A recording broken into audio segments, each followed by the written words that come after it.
مریض کی عیادت ہمارے محلے میں کئی مریض ہوتے ہیں، ہمارے رشتہ داروں میں کئی مریض ہوتے ہیں، ہمارے اسلامی بھائیوں میں کئی مریض ہوتے ہیں. ہم عیادت کا جذبہ نہیں پاتے بدقسمتی کے ساتھ. عیادت کا ثواب کتنا ہے، مریض کی دل جوئی کا ثواب کتنا ہے، اس کے دل میں خوشی داخل کرنے کا ثواب کتنا ہے کہ فرض کے بعد سب سے افضل عبادت مسلمان کے دل میں خوشی داخل کرنا ہے.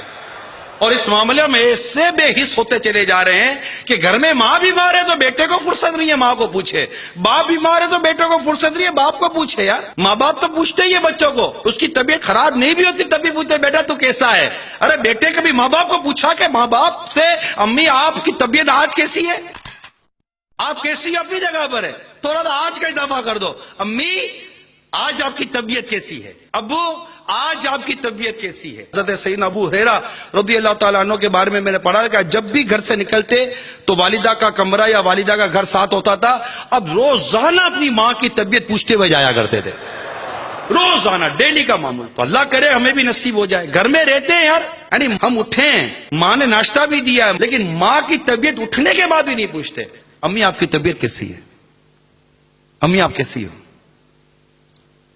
نہ آج مزاج نہیں. بہن کی طبیعت نہیں پوچھتے، بھائی کی طبیعت نہیں پوچھتے، جبکہ پتہ ہوتا ہے. چلو ایک نارمل نکل جاتا ہے آدمی، لیکن نارمل بھی ہم باہر بھی لوگوں سے ملتے ہیں نا، اور آپ کیسے ہیں پوچھتے نہیں پوچھتے. سچی بتائیے تقریباً لوگوں سے ہمارا یہ سوال ہوتا ہے، اور آپ کیسے ہیں، ٹھیک ہے طبیعت صحیح ہے، ٹھیک ہے اور کیا ہو رہا ہے، ٹھیک ہے. 3 سوال اس سے کر لیے، ماں سے 1 سوال کیا تھا. آپ بولے ماں سے تو روز ملتے ہیں، تو باہر روز سیٹ سے بھی روز ملتے ہیں، سیٹ کی روز خوشامد کریں گے، سیٹ کی روز طبیعت پوچھیں گے. ماں کی پوچھو نا یار، ایسے ہزاروں سیٹوں کو ماں کی دعا تمہارے قدموں میں لوٹے ماریں گے سیٹ تمہارے قدموں میں، اگر ماں کی دعا ساتھ چلنا شروع ہو گئی تو. بھائی کی شادی ہو گئی، دوسرے بھائی کی شادی ہو گئی، اب ہفتوں تک 2 بھائیوں کی ملاقات نہیں ہوتی. بھائی سے پتہ چلتا ہے کہ تمہارا بھائی بیمار ہے، یقین مانیے ایسا نہیں ہے تو آپ مجھے بتائیے. بھائی سے پتہ چلتا ہے کہ بہن بیمار ہے.